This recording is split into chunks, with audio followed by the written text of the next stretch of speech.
ఓం శాంతి 29/4/2026 సాకార ఈశ్వరీయ మధుర మహావాక్యాలు. మధురమైన పిల్లలారా, పతిత జగత్తుతో సంబంధాన్ని తెంచుకొని ఒక్క తండ్రితో బుద్ధి యోగాన్ని జోడిస్తే మాయతో ఎప్పుడూ ఓడిపోరు. ప్రశ్న: సమర్థులైన తండ్రి మీ జతలో ఉంటున్నా యజ్ఞంలో అనేక విఘ్నాలు ఎందుకు వస్తున్నాయి? జవాబు: ఈ విఘ్నాలు డ్రామా అనుసారంగా రావాల్సిందే. ఎందుకంటే యజ్ఞంలో అసురుల విఘ్నాలు వచ్చినప్పుడే పాప భాండాలు కుండలు నిండుతాయి. ఇందులో బాబా ఏమీ చేయలేరు. ఇది డ్రామాలో నిర్ణయించబడింది. విఘ్నాలు రావాల్సిందే, కానీ విఘ్నాలకు మీరు భయపడరాదు. పాట: తల్లి ఎవరు, తండ్రి ఎవరు? ఓం శాంతి. పిల్లల అనంతమైన తండ్రి ఆజ్ఞను విన్నారు. ఈ జగత్తులోని తల్లి తండ్రులతో మీ సంబంధం ఏదైతే ఉందో అది దేహ సంబంధాలు, దేహాలతో ఉంది. ఎందుకంటే మొట్టమొదట దేహానికి తల్లితో సంబంధం కలుగుతుంది, తర్వాత తండ్రితో, ఆ తర్వాత సహోదరులు, బంధువులు మొదలైన వారితో కలుగుతుంది. అందువలన అనంతమైన తండ్రి చెప్తున్నారు, ఈ జగత్తులో ఎవరైతే మీకు తల్లి తండ్రులు ఉన్నారో వారితో బుద్ధి యోగాన్ని త్రెంచివేయండి. ఈ జగత్తుతో సంబంధాన్ని ఉంచుకోకండి. ఎందుకంటే ఇవన్నీ కలిగి చీచీ సంబంధాలు. జగత్తు అంటే ప్రపంచం. ఈ పతిత ప్రపంచంతో బుద్ధి యోగాన్ని తెంచుకొని నా ఒక్కరితో జోడించండి, తర్వాత నూతన ప్రపంచంతో జోడించండి. ఎందుకంటే మీరు ఇప్పుడు నా వద్దకు రావాలి. ఆత్మ కేవలము సంబంధాన్ని జోడించే విషయమే, ఇంకా ఏ విషయం లేదు, ఏ కష్టము లేదు. ఎవరికైతే ఆదేశం లభిస్తుందో వారే సంబంధాన్ని జోడిస్తారు. సత్యుగంలో మొదట సంబంధం బాగుంటుంది, సతో ప్రధానంగా ఉంటారు. తర్వాత మళ్ళీ క్రిందకు దిగుతూ వస్తారు. తర్వాత సుఖ సంబంధం ఏదైతే ఉంటుందో అది మెల్లమెల్లగా తగ్గుతూ ఉంటుంది. ఇప్పుడు పూర్తిగా ఈ పాత ప్రపంచంతో సంబంధాన్ని తెంచేయాలి. బాబా చెప్తూ ఉన్నారు, నాతో సంబంధాన్ని జోడించండి, శ్రీమతమును అనుసరించండి మరియు దేహ సంబంధములన్నీ బుద్ధితో వదిలేయండి. వినాశనము అవ్వాలి. ఏ తండ్రినైతే పరంపిత పరమాత్మ అని అంటారో వారు కూడా డ్రామా అనుసారం సర్వీస్ చేస్తారు. వారు కూడా డ్రామా బంధనంలో బంధింపబడి ఉన్నారు. వారు సర్వశక్తివంతులు అని మనుషులు భావిస్తారు. మనుషులు కృష్ణుని కూడా సర్వశక్తివంతుడు అని అంటారు. అతనికి స్వదర్శన చక్రమునిచ్చేశారు. స్వదర్శన చక్రంతో కంఠాన్ని నరికేశాడు అని అనుకుంటారు, కానీ దేవతలు హింసాయుత కార్యములు ఎలా చేస్తారు అని ఆలోచనే చెయ్యరు. దేవతలు అలా చెయ్యలేరు. దేవతలను అహింసయే పరమధర్మముగా కలవారు అని చెప్తారు. మరి వారిలో హింస ఎక్కడి నుండి వస్తుంది? ఎవరికి ఏది తోస్తే అది కూర్చొని వ్రాసేశారు. ధర్మాన్ని ఎంతగా కించపరిచారు. ఈ శాస్త్రాలలో సత్యము పిండిలో ఉప్పు ఉన్నంత మాత్రమే ఉంది అని బాబా అంటున్నారు. చాలా కొద్దిగా ఉంది అని. రుద్ర జ్ఞాన యజ్ఞాన్ని రచించారు అని కూడా వ్రాయబడి ఉంది. అందులో అసురుడు విఘ్నాలు వేశారు అని, అబలలపై అత్యాచారాలు జరిగేవి అని వ్రాశారు. ఈ విషయాలు నిజమే. ఇప్పుడు మీకు శాస్త్రాలలో సత్యమేదో అసత్యమేదో తెలుసు. భగవంతుడు స్వయంగా చెప్తున్నారు, ఈ రుద్ర జ్ఞాన యజ్ఞంలో విఘ్నాలు తప్పకుండా వస్తాయి. డ్రామాలో నిర్ణయించబడి ఉంది. పరమాత్మ తోడుగా ఉన్నారు కనుక విఘ్నాలను తొలగించి వేస్తారు అని అనుకోకండి. ఇందులో తండ్రి ఏం చేస్తారు? డ్రామాలో జరగాలి అని ఉంది. మీరంతా విఘ్నాలు వేస్తే కదా, మీరు అనుభవిస్తూ ఉన్నారు విఘ్నాలను. విఘ్నాలు వేసేవారు వేస్తూ ఉంటారు. వారంతా విఘ్నాలు వేస్తేనే కదా వారి పాప భాండం నిండేది. డ్రామాలో ఏమి నిర్ణయమై ఉంటుందో అది జరగనే జరగాలి. అసురుల విఘ్నాలు తప్పకుండా వస్తాయి. మన రాజధాని స్థాపన జరుగుతూ ఉంది. అర్ధకల్ప మాయా రాజ్యంలో మనుష్యులు ఎంత తమో ప్రధాన బుద్ధి కలవారిగా భ్రష్టాచారులుగా అయిపోతారు. తిరిగి వారిని శ్రేష్టాచారులుగా తయారు చేయటం తండ్రి కర్తవ్యం కదా. భ్రష్టాచారులుగా అయ్యేందుకు అర్ధకల్పం పడుతుంది. మళ్ళీ ఒక్క క్షణంలో ఇప్పుడు తండ్రి శ్రేష్టాచారులుగా చేస్తారు. నిశ్చయం కలిగేందుకు సమయం పట్టదు. అలాంటి నిశ్చయం కలిగిన మంచి పిల్లలు చాలామంది ఉన్నారు. వారు వెంటనే ప్రతిజ్ఞ చేస్తారు. కానీ మాయ కూడా బలశాలియే కదా. మనస్సులో ఏదో ఒక తుఫానును తీసుకొస్తుంది. పురుషార్థం చేసి మనస్సులో వచ్చింది కర్మలో రాకుండా జాగ్రత్త పడాలి. అందరూ పురుషార్థం చేస్తున్నారు. కర్మాతీత స్థితికి ఇంకా ఎవ్వరూ చేరుకోలేదు. కర్మేంద్రియాల ద్వారా ఏదో ఒక తప్పు జరుగుతూ ఉంటుంది. కర్మాతీత స్థితికి చేరునంత వరకు మధ్యలో విఘ్నాలు తప్పకుండా వస్తాయి. బాబా అర్థం చేయించారు. పురుషార్థం చేస్తూ చేస్తూ అంతిమంలో కర్మాతీత స్థితి వస్తుంది. తర్వాత ఈ శరీరం ఉండదు. అందుకు సమయం పడుతుంది. ఏవో విఘ్నాలు వస్తూ ఉంటాయి. మాయ ఓడిస్తూ కూడా ఉంటుంది. ఇది మల్ల యుద్ధం కదా. బాబా స్మృతిలో ఉండాలి అని అనుకుంటారు కానీ ఉండలేరు. కొద్దిగా సమయం ఇప్పుడు ఏదైతే మిగిలి ఉందో అందులో మెల్లమెల్లగా ఆ స్థితిని ధారణ చేయాలి. జన్మించగానే ఎవ్వరూ రాజుగా అవ్వరు. బాలుడు మెల్లమెల్లగా పెద్దవాడు అవుతాడు కదా. ఇందులో కూడా సమయం పడుతుంది. ఇప్పుడు ఇంకా కొద్ది సమయం మాత్రమే మిగిలి ఉంది. పూర్తి ఆధారమంతా పురుషార్థం పైనే ఉంది. గమనం ఇవ్వాలి. మనం ఎలాగైనా బాబా నుండి పూర్తి వారసత్వాన్ని తీసుకుంటాం. మాయను తప్పకుండా ఎదిరిస్తాము అని ప్రతిజ్ఞ చేస్తారు. అయితే మాయ కూడా తక్కువైనదేమీ కాదు. చాలా తేలికైన రూపంలో కూడా వస్తుంది. రుస్తుముతో బాగా తీవ్రంగా పోట్లాడుతుంది. ఎవరు బాగా పురుషార్థం చేస్తారో అలాంటి వారికి మాయ కూడా చాలా ఎదుర్కొంటుంది. ఈ విషయాలు ఏ శాస్త్రాలలోనూ లేవు. పిల్లలైనా మీకు ఇప్పుడు అర్థం చేయిస్తున్నాను అని తండ్రి చెప్తున్నారు. తండ్రి ద్వారా మీరు సద్గతిని పొందుతారు. తర్వాత ఈ జ్ఞానం అవసరమే ఉండదు. జ్ఞానము ద్వారా సద్గతి జరుగుతుంది. సత్యయుగాన్ని సద్గతి అని అంటారు. కావున మధురాతి మధురమైన పిల్లలకు లక్ష్యం లభించింది. డ్రామా అనుసారంగా వృక్షం పెరిగేందుకు సమయం పడుతుంది అని కూడా పిల్లలకు తెలుసు. విఘ్నాలు చాలా వస్తాయి. పరివర్తన కావాల్సి ఉంటుంది. గవ్వ నుండి వజ్రం వలె అవ్వాల్సి ఉంటుంది. రాత్రికి పగలకు ఉన్నంత వ్యత్యాసం ఉంది. దేవతల మందిరాలను ఇప్పటి వరకు కూడా నిర్మిస్తూ ఉంటారు. బ్రాహ్మణులైనా మీరిప్పుడు మందిరాలను తయారు చేయరు. ఎందుకంటే అది భక్తి మార్గం.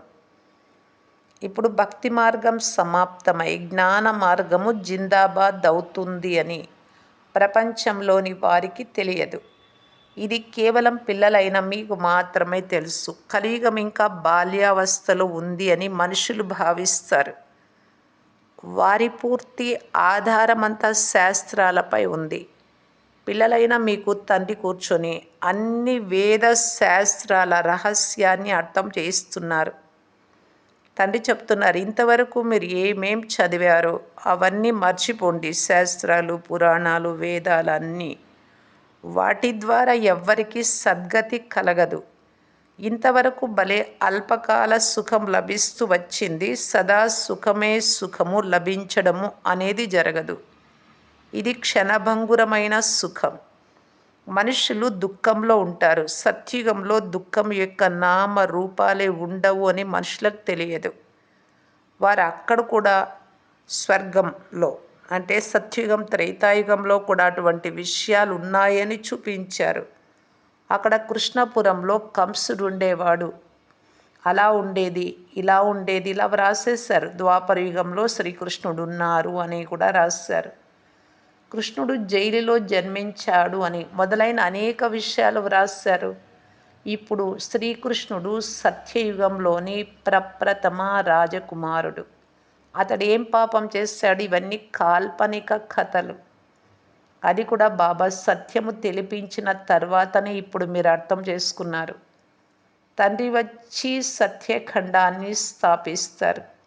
సత్యఖండంలో చాలా సుఖం ఉండేది. అసత్యఖండంలో ఎంత దుఃఖం ఉంది, ఇదంతా మర్చిపోయారు.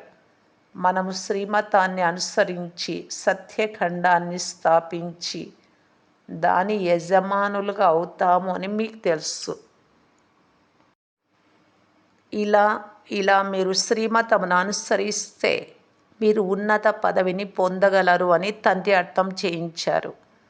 మీరు ఈ చదువును చదివి సూర్యవంశీ మహారాజా మహారాణిగా అవ్వాలి అని పిల్లలకు తెలుసు.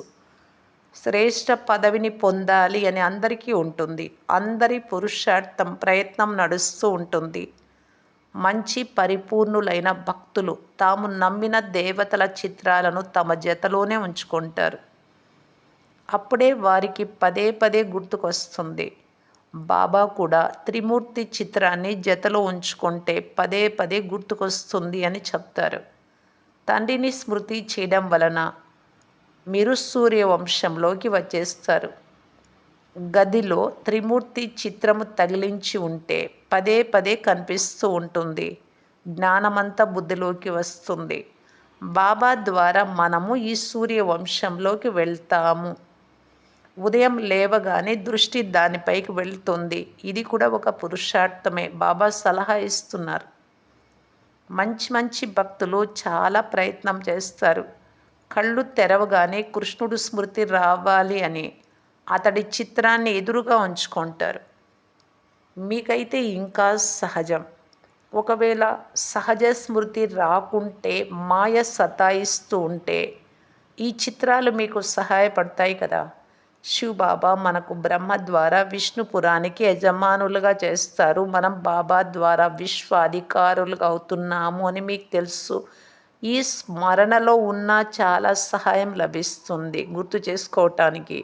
ఏ పిల్లలైతే స్మృతి పదే పదే మర్చిపోతాము అని అనుకుంటారో అటువంటి వారికి బాబా సలహా ఇస్తూ ఉన్నారు. ఈ చిత్రాలు ఎదురుగా ఉంచుకుంటే, ముఖ్యంగా త్రిమూర్తి చిత్రం, తండ్రి మరియు వారసత్వం రెండు గుర్తుకొస్తాయి. కానీ బ్రహ్మను స్మృతి చెయ్యరాదు. నిశ్చితార్థం చేసుకునేటప్పుడు మధ్యవర్తిగా ఉన్న పూజారి గుర్తురాడు కదా. మీరు బాబాను బాగా స్మృతి చేస్తే బాబా కూడా మిమ్మలను స్మృతి చేస్తారు. స్మృతి ద్వారా స్మృతి లభిస్తుంది. మీరు గుర్తు చేసుకుంటే బాబా కూడా మిమ్మల్ని గుర్తు చేసుకుంటారు. ఎందుకంటే మన వైబ్రేషన్స్ బాబా దగ్గరికి వెళ్ళిన తక్షణం బాబా మనల్ని చూస్తారు. ఇప్పుడు మీ ప్రియతముడి కర్తవ్యం మీకు తెలుసు. శివుడికి ఎంతమంది భక్తులు ఉన్నారు? శివ శివ అని అంటూ ఉంటారు, కానీ అది తప్పు. శివ కాశీ విశ్వనాథ అని అంటారు. తర్వాత గంగా అని అనేస్తారు. నదుల తీరాలలోకి వెళ్ళి కూర్చుంటారు. కానీ జ్ఞానసాగరుడు తండ్రి అని వారికి తెలియదు. బెనారస్కు అనేక మంది విదేశీయులు మొదలైన వారు చూడడానికి వెళ్తూ ఉంటారు. కాశీకి అక్కడ పెద్ద పెద్ద స్నాన ఘట్టాలు ఉన్నాయి. కానీ సర్వుల తండ్రి అయిన శివుడి మందిరం చాలా ఆకర్షిస్తుంది.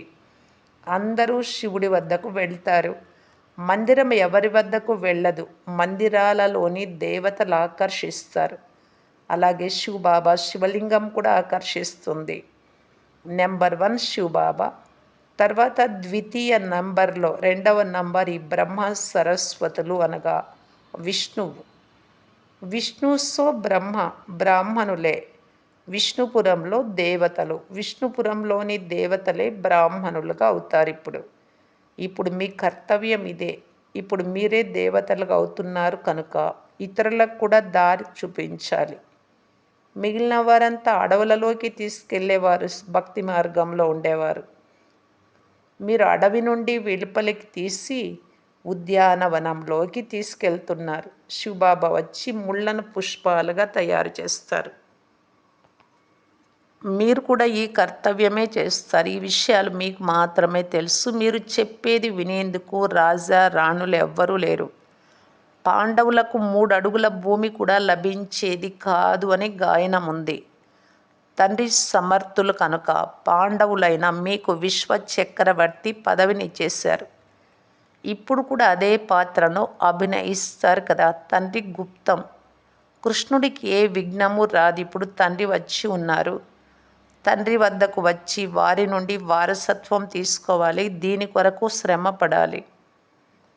రోజు రోజుకు క్రొత్త క్రొత్త పాయింట్లు వెలువడుతూ ఉంటాయి. ప్రదర్శిని ద్వారా అర్థం చేస్తే మంచి ప్రభావం ఉంటుంది అని గమనించవచ్చు. ప్రదర్శిని ద్వారా బాగా అర్థం చేయించవచ్చా లేక ప్రొజెక్టర్ ద్వారానా అని బుద్ధిని ఉపయోగించాలి. ప్రదర్శినిలో అర్థం చేయించడం వలన వారి ముఖం చూస్తూ అర్థం చేయించవచ్చు. గీత భగవంతుడు తండ్రి అని అర్థం చేసుకుంటే తండ్రి ద్వారా వారసత్వాన్ని పొందుకునే పురుషార్థం చేయాలి. 7 రోజుల కోర్సు ఇవ్వాలి. వ్రాసి ఇవ్వండి, లేకుంటే వెలుపలకు వెళ్ళగానే మాయ మరిపింపజేస్తుంది మీ బుద్ధిలో. మేము 84 జన్మల చక్రంలో తిరిగాము, ఇప్పుడు వెళ్ళాలి, తమో ప్రధానం నుండి సతో ప్రధానంగా అవ్వాలి అని అనిపిస్తుంది. ఈ చిత్రాలు ఎప్పుడు మీ జతలో ఉంచుకోవాలి. చాలా బాగున్నాయి. ఈ లక్ష్మీనారాయణులు రాజ్యభాగ్యాన్ని ఎప్పుడు ఎలా పొందుకున్నారో, లక్ష్మీనారాయణల మందిరాలు కట్టించేటటువంటి వారికి, బిర్లా మొదలైన వారికి కూడా తెలియవు. మీకు తెలుసు కనుక మీరు చాలా సంతోషంగా ఉండాలి. లక్ష్మీనారాయణల చిత్రాన్ని తీసుకొని ఎవరికైనా అర్థం చేయించవచ్చు. వారు ఈ పదవిని ఎలా పొందారు లక్ష్మీనారాయణులు, ఈ విషయాలు బుద్ధి ద్వారా అర్థం చేసుకొని అర్థం చేయించేవి. గమ్యం ఉన్నతమైనది. ఎలాంటి టీచర్గా ఉంటారో అలాంటి సర్వీస్ చేస్తారు. ఎవరెవరు తమ స్థితి అనుసారంగా సేవా కేంద్రాన్ని సంభాలన చేస్తున్నారో బాబా చూస్తారు. నశ అందరికీ ఉంది, కానీ వివేకం ఏమని చెప్తుంది అంటే, అర్థం చేయించేవారు ఎంత తెలివైన వారిగా ఉంటారో అంత పెద్ద మోతాదులో సర్వీస్ జరుగుతుంది. అందరూ తెలివైన వారిగా ఉండలేరు. అందరికీ ఒకేలాంటి టీచరు లభించరు. కల్పక్రితం ఎలా జరిగిందో అలాగే జరుగుతూ ఉంది. తండ్రి చెప్తున్నారు, మీ స్థితిని తయారు చేసుకుంటూ ఉండండి. ఇది కల్పపు ఆట. దీనిని చూస్తూ ఉన్నారు. కల్పక్రితము వలె ప్రతి ఒక్కరి పురుషార్థం నడుస్తూ ఉంది. ఏమి జరిగినా కల్పక్రితం కూడా ఇలాగే జరిగింది అని మీరంటారు. తర్వాత ఖుషి కూడా ఉంటుంది, శాంతి కూడా ఉంటుంది. తండ్రి చెప్తున్నారు, కర్మలు చేస్తూ తండ్రిని స్మృతి చేస్తూ ఉండండి. బుద్ధి యోగము తండ్రిపై జోడింపబడి ఉంటే చాలా కళ్యాణం అవుతుంది. ఎవరు చేస్తారో వారే పొందుతారు. బాగా చేస్తే బాగా పొందుకుంటారు. మాయ మతం ప్రకారంగా అందరూ చెడే చేస్తూ వచ్చారు. ఇప్పుడు శ్రీమతం లభిస్తూ ఉంది. మంచి చేస్తే మంచి జరుగుతుంది. ప్రతి ఒక్కరూ తమ కోసమే శ్రమ చేస్తారు. ఎలా చేస్తారో అలా పొందుతారు. మరి మనమెందుకు యోగం చేస్తూ సేవ చేస్తూ ఉండరాదు? యోగము ద్వారా ఆయువు పెరుగుతుంది. స్మృతి యాత్ర ద్వారా నిరోగులుగా అవ్వాలి కనుక మనము బాబా స్మృతిలో ఎందుకు ఉండరాదు? ఇది యథార్థము కనుక మనం ఎందుకు ప్రయత్నించరాదు? జ్ఞానమైతే చాలా సహజం. చిన్న పిల్లలు కూడా అర్థం చేసుకొని ఇతరులకు అర్థం చేయించగలరు. కానీ వారు యోగులు కాదు కదా. తండ్రిని స్మృతి చేయమని గట్టిపరచాలి. ఎవరైతే పదే పదే మర్చిపోతున్నామో అని అనుకుంటూ ఉన్నారో వారు భలే చిత్రాలను పెట్టుకోవడం మంచిది. ఉదయం చిత్రాన్ని చూడగానే స్మృతి వచ్చేస్తుంది. శివబాబా ద్వారా మనం విష్ణుపురిని వారసత్వంగా తీసుకుంటూ ఉన్నాం. ఈ త్రిమూర్తి చిత్రమే ముఖ్యమైనది. దాని అర్థం మీరు ఇప్పుడే తెలుసుకున్నారు. ప్రపంచంలో ఇలాంటి త్రిమూర్తి చిత్రము మరెవ్వరి వద్ద లేదు. ఇది చాలా సహజం. మనం వ్రాసినా వ్రాయకపోయినా బ్రహ్మ ద్వారా స్థాపన, విష్ణువు ద్వారా పాలన అని అందరికీ తెలుసు. మంచిది. మధురాతి మధురమైన అపురూపమైన పిల్లలకు మాతాపిత బాప్దాదాల ప్రియ స్మృతులు మరియు గుడ్ మార్నింగ్. ఆత్మిక పిల్లలకు ఆత్మిక తండ్రి నమస్తే. ధారణ కొరకు ముఖ్య సారము. ఫస్ట్ పాయింట్, మాయా బాక్సింగ్లో ఎప్పుడు ఓడిపోరాదు. దీనిపై గమనం ఉంచాలి. కల్పకృతపు స్మృతి ద్వారా మీ స్థితిని తయారు చేసుకోవాలి. సంతోషంగా శాంతిగా ఉండాలి. సెకండ్ పాయింట్, తమ మంచి కొరకు శ్రీమతమును అనుసరించాలి. ఈ పాత ప్రపంచంతో సంబంధాన్ని తెంచేయాలి. మాయా తుఫాన్ల నుండి రక్షించుకునేందుకు చిత్రాలను ఎదురుగా ఉంచుకొని తండ్రిని వారసత్వాన్ని స్మృతి చేయాలి.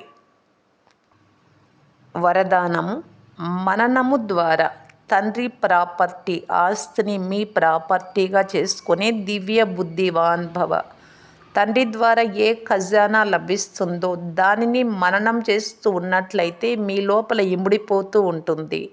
ఆస్తి అయితే అందరికీ ఒకే విధంగా లభించింది, కానీ ఎవరైతే మననం చేసి దానిని తమదిగా చేసుకుంటారో వారికి దాని నశ మరియు సంతోషము ఉంటుంది. అందువలన స్వయాన్ని నూరుతూ అంటే చింతన చేస్తూ ఉంటే నశ ఎక్కుతుంది అని అంటారు. ఎవరైతే మననం యొక్క మస్తీలో సదా మస్త్ అయి ఉంటారో వారికి ప్రపంచంలోని ఏ వస్తువు ఏ చిక్కు ఆకర్షించలేదు. వారికి దివ్య బుద్ధి యొక్క వరదానం స్వతహాగా లభిస్తుంది. స్లోగన్: మానసిక చిక్కులను సమాప్తం చేసేందుకు నిర్ణయ శక్తిని పెంచుకోవాలి. అవ్యక్త సూచన: మహాన్గా అయ్యేందుకు మధురత మరియు నమ్రత గుణాలను ధారణ చేయటానికి బాప్దాదా ఇలా తెలియజేస్తున్నారు.